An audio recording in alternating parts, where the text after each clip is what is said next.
Magandang umaga po mga kapatid.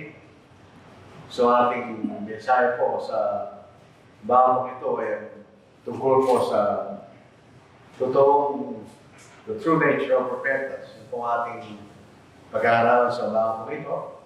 At bilang pag-aaral, para tayo nasa eskwelahan, gagamitin natin ang dalawang pagkakataon. Ang pagkakataon o case ng prodigal son at ni Haring David. So ito mga dalawang tao ito, sila nagkasala at sila rin po ay nagsisi. At tingnan natin kung ano ang kalooban ng Diyos tungkol sa pagsisisi. Itong prodigal son, ito yung siyang anak mayaman, pero katulad ng maraming kabataan, parang ayaw nila magpailalim sa mga magulang. Hindi natin alam, hindi natin nakita rito yung ina. Ano po? Hindi natin alam. Yung pala ito, baptize natin ina. Ang binanggit yung ama. At sinabi ni Jesus, may isang tao na may dalawang anak na lalaki. Sinabi na nakababata sa kanila, sa kanyang ama, Ama, ibigay mo sa akin ang bahagi ng kayamanang naukol sa akin.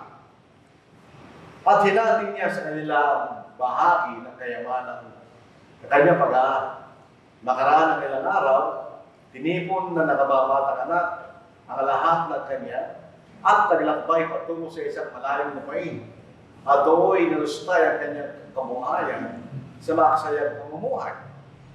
Nang magugulan niya ang lahat, ay nagkaroon ng matinding tagutom sa lupain iyon at siya'y nagsimulang mangilan. Kaya pumunta siya at sumama sa isa sa mga mamamayan sa lupain iyon at nagpapunta sa kanyang mga bukid upang magpakain ng mga baboy. Pasinin po natin, ito isang Hudyo. At sa mga Hudyo, bawal kumain ng baboy. Kapag ang baboy marumi, bawal din mag-alaga ng baboy. At siya'y nasasabik na makakain ng mga pinagbalatan na kinakain ng mga baboy. At walang sino mga nagbibigay sa kanya ng anuman. Subalit ang siya'y matauhan, ay sinabi niya, ilan sa mga upahang lingkod ng aking ama ang may sapat at tumalabis na pagkain. Ngunit ako rito ay namamatay sa gutom. Titindig ako at pupunta sa aking ama at aking sasabihin sa kanya, Ama, nagkasala ko laban sa langit at sa iyo. Titindig ako at pupunta sa aking ama at aking sasabihin sa kanya, Ama, nagkasala ko laban sa langit at sa iyo. Hindi na ako dapat na tawagin anak mo. Ituloy mo ako na isa sa iyong mga upahang ko. So ito mendig at pumunta sa kanyang ama. Subalit habang nasa malayo pa siya, natanaw siya ng kanyang ama, ito'y awang ama sa kanya. Ang ama'y tumakbo, niyakap siya at tinagka. At sinabi ng anak sa kanyang ama, nagkasala ko lamang sa langit at sa iyo. Hindi na ako karapat-dapat na tawagin anak mo. Ang ulit sinabi ng ama sa kanyang mga libing, dalhin niyo rito ang pinakamagandang kasuotan at isuot niyo sa kanya. Lagyan niyo siya ng singsing, ang kanyang daliri, at mga sandalyas, ang kanyang mga paa. At kunin ninyo ang pinatabang guya at patayin ito, at tayo kumain at magdiwat, sapagkat ang anak kong ito ay patay na, at muling nabuhay. Siya ay nawala at natagpuan, at sila nagsimulang magdiwat. Yun ang kasaysayan. So isang bata, nakababata bunso, hiningin niya ang kanyang karapatan sa kanyang ama, sa iyong lumayo, nilistay niya sa isang maksaya pamumuhay, hanggang siya dumating sa wala sa makain. At siya nagising ang kanyang kaisipan at nagbalik sa kanyang ama tumingilang tawad. Yun ang basic na summary ng kasaysayan na yun. So ito yung bata pauwi sa kanyang ama. So ito makikita natin, ito may isang araw sa atin kung tayo mga anak. Misa bilang mga anak, ayaw natin sumunod sa ating mga magulang. Doon sa mga first world country, problema nila yan. Meron silang batas na kapag ang bata ay 18 years old na, hindi mo na siya pakialaman. Kahit magulang mo pa siya. So, parang ganito yung sitwasyon na ito eh. Ayaw magpailalim sa kanya naman, kaya siya nagkaroon ng paglalasang umalis. Sinabi na ng mga bata sa kanyang ama, Ama, ibigay mo sa akin ang bahagi ng kayamanan na ukol sa akin.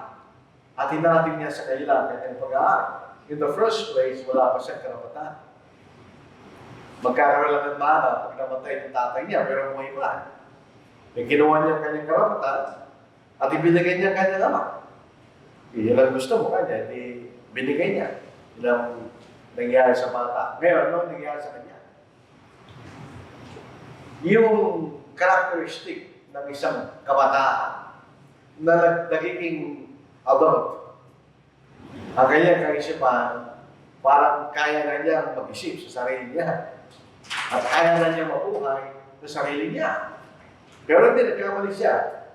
Niniisip niya ang kanyang gagawin mabuti, pero ang kanyang bunga noon ay hindi mabuti. Yun ang sinasabi sa Proverbs chapter 14 verse 12. May daan na tila bakit sa isang tao, ngunit ang dunong yaon ay daan ng kamatayan. Yun ang nangyari sa kanya.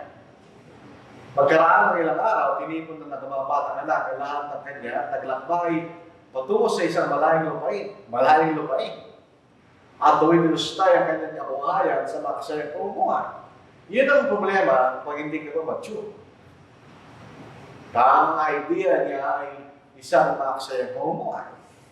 Eh kung wala ka namang kabuhayan, ano mangyayari sa iyo?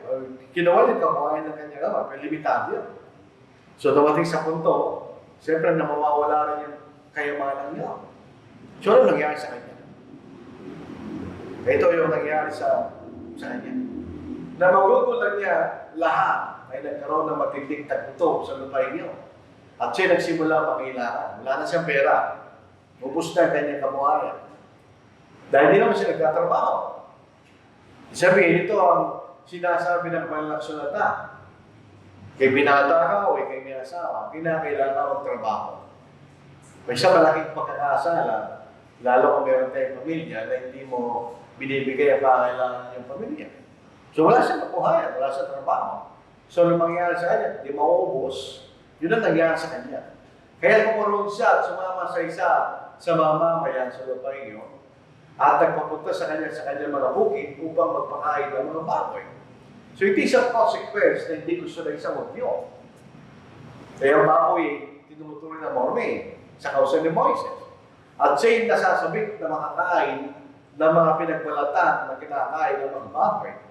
So imagine po natin yun, ano yung magnitude ng kanyang pagkagutom. Para isipin mo na kainin mo yung pinagbalatan na kinakain ng baboy. Kung pupunta tayo sa Second World War, mga kapatid, yung mga American Pinoy na naglakad sa Death March. Kahit makakita sila ng tayo ng kalabaw, kinuha nila, tiniinom nila. Iyon ang gagawin nila pag ikay gutom na. Hindi mo naisip na ito'y marumi o anong lasa. Basta magkaroon lang ang laman ng tiyan mo, yun nangyari sa taong ito. Sisipin niyo sa verse 16. At siya'y nasasabit na mga kain ng mga pinagbalatan na kinakain ng mga baboy, yun lang gusto niya kainin. At walang sino man nagbibigay sa kanya ng naman. So ito yung contrast ng buhay niya sa piling ng kanyang ama. Hindi niya problema yan, di ba? Sa ngayon, nagsasarili siya, walang nagmamalasakit sa kanya. Bahala siya sa buhay niya. Yun ang consequence ng kanyang pagkakasala. Napunta sa isang masiting pangangailangan. Dito nabuksan ang kanyang kaisipan. Kawisan, so malimit sa buhay ng tao, kinakailangan ka magkamali para makita mo yung tama. Bahagi ng buhay yun. Walang buhay na smooth. Walang ganon. Para tayong okay pa sa buhay. Yung na ngayon, nakuksan ng kanyang kaisipan. Dahil dumana siya ng matinding sitwasyon. Subalit ang siyang katauhan ay sinabi niya, ilan sa mga upahang lingkod ng aking ama ang may sapat at lumalabis na pagkain. Dahil mayaman sila, pati yung mga lingkod lamang ng kanyang ama, magandang kalagayan nila kaysa sa kanya. Ngunit ako rin namamatay sa gutom. Titindig ako at pupunta sa aking ama at aking sasabihin sa kanyang ama, nagkasala ko laban sa langit at sa iyo, hindi na ako dapat at tawagin ang ama mo. Ituring mo ako na isa sa inyong mga upahang lingkod. Ito'y pagpapakumbaba sa kanyang bahagi. Nagkamera naman. So, kailangan pupunta sa aking ama at tumingin ng tao. Yun ang kanyang lusod. Kaya yun ang kanyang ginawa. Dahil nakita niya, kailangan niya gawin yun. At siya'y magsisisi at tatanggapin niya yung consequence ng kanyang kasalanan. Hindi na niya ihingi sa kanyang ama na ituring pa siyang anak. Kundi ituring lang siya na kanyang lingkod. Siya tumindig at pumunta sa kanyang ama. Subalit habang nasa malayo pa siya, natanaw siya ng kanyang ama. At ito'y awang-awa sa kanya. Away tumakbo, niyakap siya. At yun ang karakter ng magulang.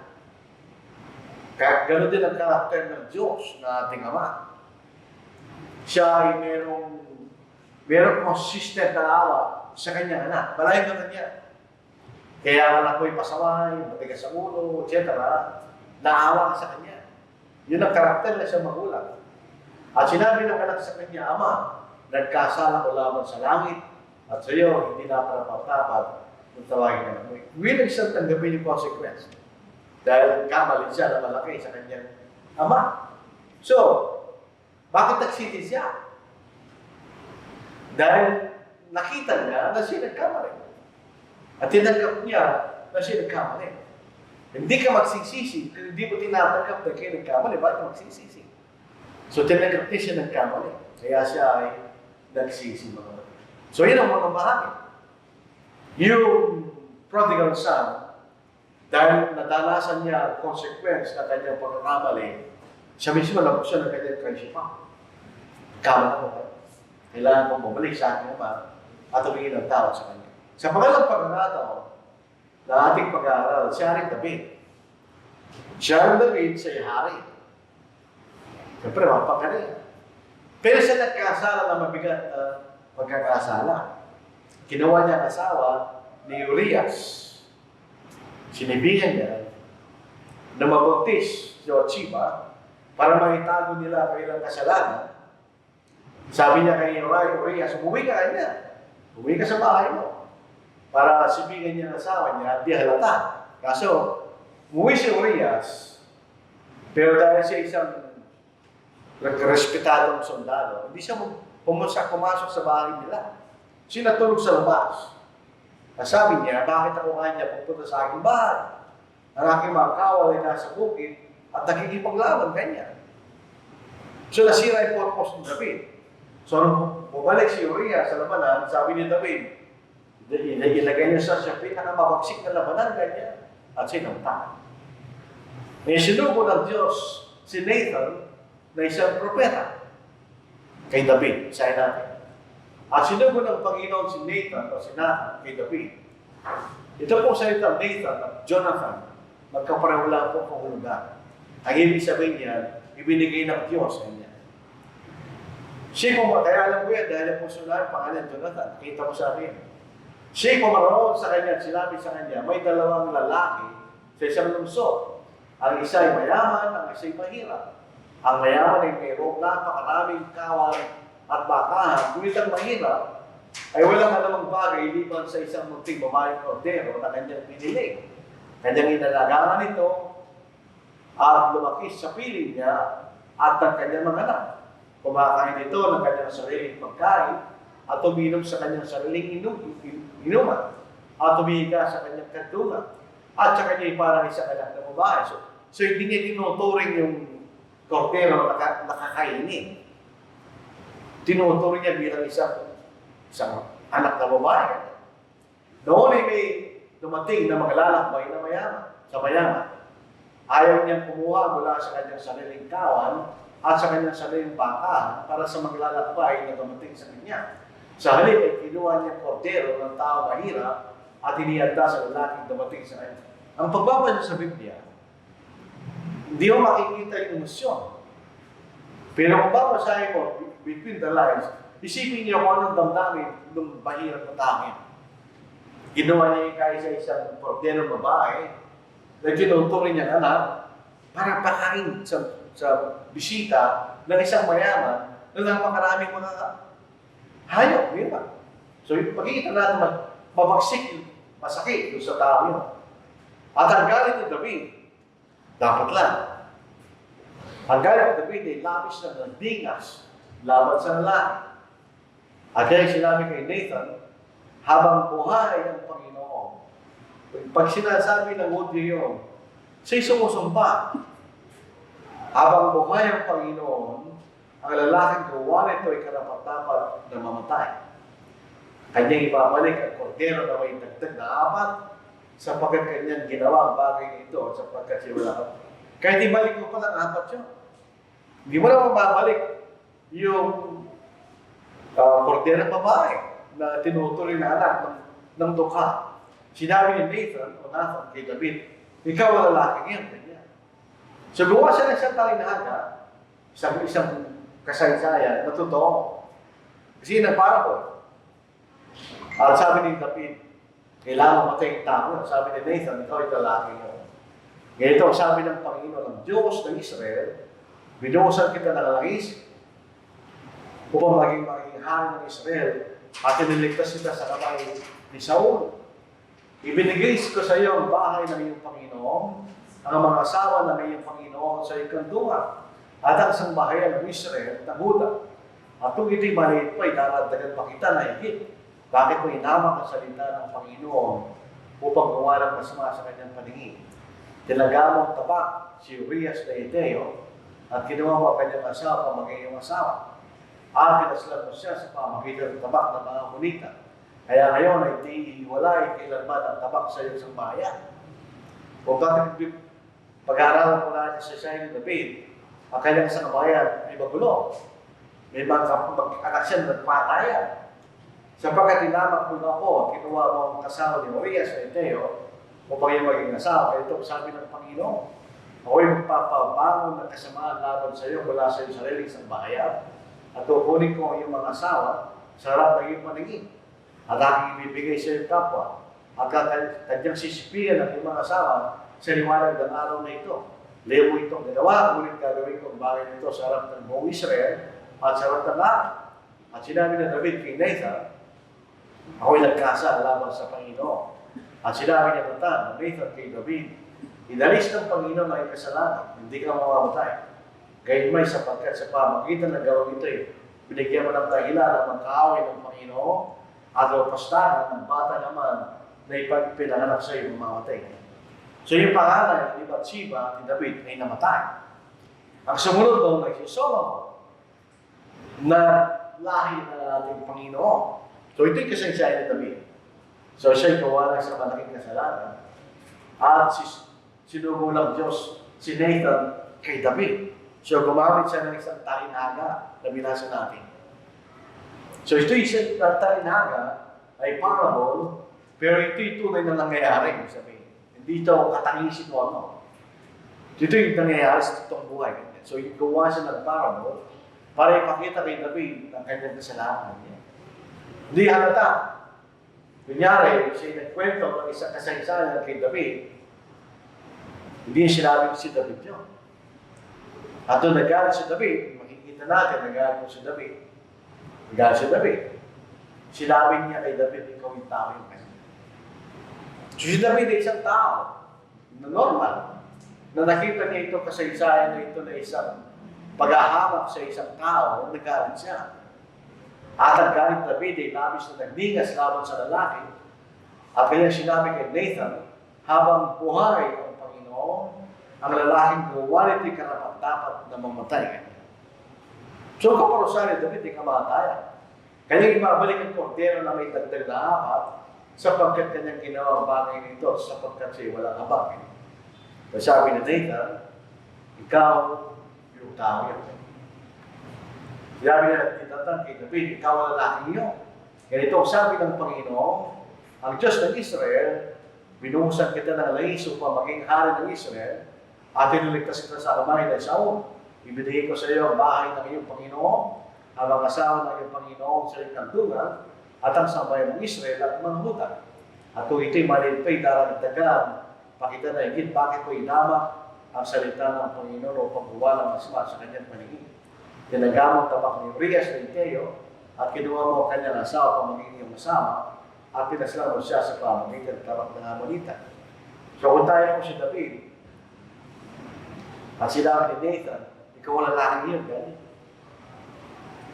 So yun ay isang, siyempre nakakahiya kay David. At pangalawa, ito ay masakit para kay David.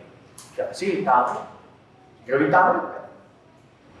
Pero sinin po natin, si Nathan ay propeta. Si David ay isang hari. Kaya di siya patay ni David sapagkat siya ay hari. At siya mga pangalan. Pwede niya ginawa. Dito natin makikita kung bakit si David, sabi niya, a man after God's own heart. Ang puso ni David, katulad ang puso ng Diyos. Siya hari na magpangarihan. At siya inunsuto ng kanyang isang propeta na walang kapangarihan sa kaharian. Pwede niya patay, pwede niya ginawa. Una pa ito, makikita natin, tinagap ni David ang kanyang pangkamali. Hindi niya ginantihan si Nathan. Propeta ka lang, sasabihin mo sa akin, ako'y hari ka. Hindi niya ginawa. At sinabi ni David kay Nathan, ako'y nagkasala laban sa Panginoon. At sinabi ni Nathan kay David, inaris din ang Panginoon ng kasalanan, hindi ka mamamatay. Kaya siya mismo nagsabi, kapag tayo mamatay yung tao yun, ganyan. So kung siya yung tao yun, kailangan siyang mamatay. Pero pinatawag siya ng Panginoon, at di siya pinatay. Dahil si David ay may mahalagang bahagi sa plano ng Diyos. So yung paggagalingan ng ating Panginoon ay sa laman. Sumumpa ang Diyos sa kanya.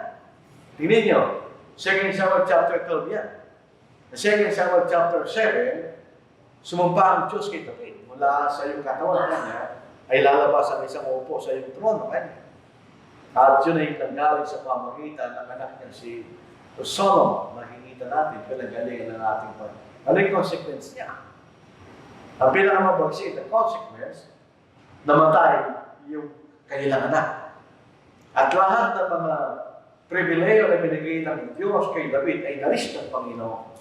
Yung mga asawa na binigay kay David, inalis ng Panginoon kay David. At ang kanyang anak ay mamamatay kanya.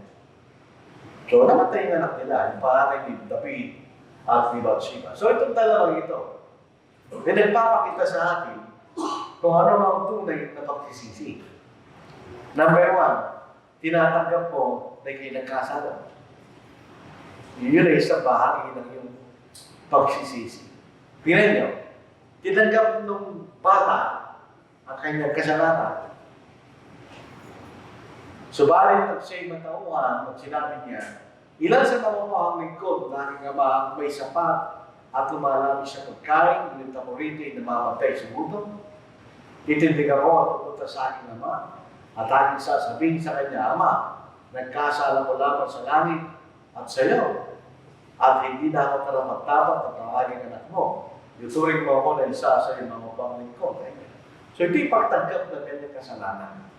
Ito'y nagpapakilala ng kapakumbabaan. Yung mga pag iba nagkasala, hindi nila tinatanggap na nagkasala nila. Magkakaroon ko sila sa iyo. Pero siya hindi, tinanggap niya kanyang pagkakasala. Ganon din si Aling David. Mas ang magnitude na higit kay Haring David. Sapagkat siya isang hari at mga pangarihan. Lahat ng mga pangarihan, kay Presidente man yan, Prime Minister, pumatakas ang pride ng mga yan. Pag ininsulto mo sila, pwede ka nilang patayin. At sinabi ni David kay Nathan, ako'y nagkasala laban sa Panginoon.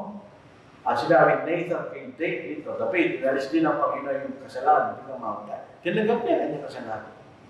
Tinanggap rin niya ang consequence ng kanyang pagkakasala. Hindi para ligtas ang kanyang mukha. Ang primary aim ng pagsisisi ay para ligtas mo yung kaluluwa. Dito kasi na sa James chapter 5, verse 19. Bakit natin gustong papalikin ang isang kapatid na nagkasala? Para sa maligtas. Mga kapatid ko, kung sino man sa inyo ay naliligaw mula sa katotohanan at siya'y pinapanumbalik ng sino man, dapat niyang malaman na nagpapanumbalik sa isang makasalanan mula sa pagkaligaw sa kanyang landas ay magliligtas ng kaluluwa mula sa kamatayan at magtatakip na napakaraming kasalanan. Wala na ibig sabihin, no? Pag tinatakpan ng kasalanan, pinapatawad. So, hindi para ligtas mo ang mukha mo, hindi para ligtas ang iyong kaluluwa. Willingness at tagawin yung consequence ng kasalanan. Yung prodigal son, hindi na ako dapat na tawagin anak mo.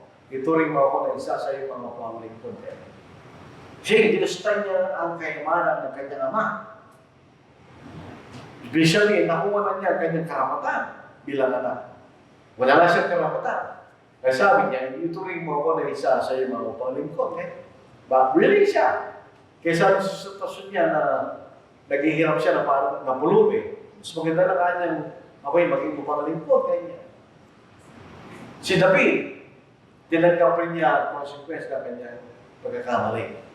Nung siya nagkasala, at sinabi ni Nathan kay David, ikaw yung tao yung kanya. Sinulat nito ang awit na ito, Psalm 51. Sinulat niya, sinuhingi ng kapatawaran sa Diyos. Sabi ni David, linisin mo ako ng isopo at ako'y magiging malinis. Hugasan mo ako at ako'y magiging higit na maputi kaysa niebe. Gawin mo marinig ko kagalakan at kasayahan. Hayaan mo ang mga buto ng iyong binali ay magalak. Ikubli mo ang iyong mukha sa aking mga kasalanan at pawiin mo ang lahat ng mga kasamaan. Lumalang ka sa akin ng isang malinis na puso, Diyos, at muli mong baguhin ang matwid na spirito sa loob ko, kanya. Sa iyo, harapan ay magpapalisin at ang iyong banal na spirito sa akin ay upawiin. Ibalik mo sa akin ang kagalakan ng iyong pagliligtas at alalayan ako na may spirito na nagdanais kanya. So ito'y desire ni David na magbago kanya. Tawaran mo ako Diyos, ibalik mo ako sa dati. Na aking puso, sabi ni Haring David. At ito ay bunga na tinatawag na godly sorrow. Ano yan? Ito'y kalungkutan na nagkasalak sa Diyos. Ito yung kalungkutan na nararamdaman ng isang anak na pasaway. Yun ang sorrow na sinasabi. Ika'y nalulungkot na ika'y nagkasala. Hindi mahalaga kung ika'y nagsisisi dahil kung mismo nakita mo nagkasala o sinabi ng iba na ika'y nagkasala. It doesn't matter. Sa prodigal son, sa mismo, nakita na nagkasala siya. Si David, sinabihan siya. Pareho lang yun. Yun ay magdudulot ng kalungkutan sa iyong sarili kanya. Kumisa, kailangan natin sabihin. Sa Jeremiah chapter 10, verse 23, alam ko, Panginoon, na lakad ng tao ay wala sa kanyang sarili. Ang nature natin, gano'n. Kahit nagkakamali ka, ayaw mo tagapin. Gano'n ang nature, karamihan ng tao. Wala sa tao lumalakad na magtuwid ng kanyang mahaba. Lalo na kung siya'y nasisiya sa mga bagay na kanyang ginagawa. So, kaya kumisa, kailangan tayong pagsabihin. Ang hindi nagdanasa magsisi, wala kang nagdanasa magsisi, ito'y magbibigay ng kaprasahan. Ito'y tinatawag na kapalaluan ng buhay na sinasabi. Ito ang itsura yan ng tao.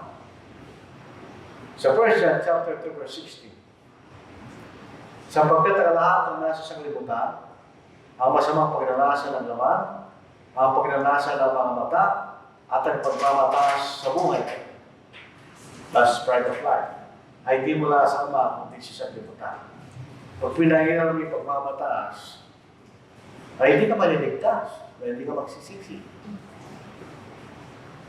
Kung bawang isang Kristiyano nagkasala, at tunay nagsisi, patatawarin sa Diyos.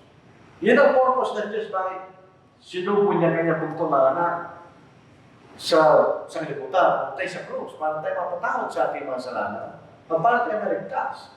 At yung pagliligtas niyo ay hindi lamang sa punto na tayo na-bautismohan.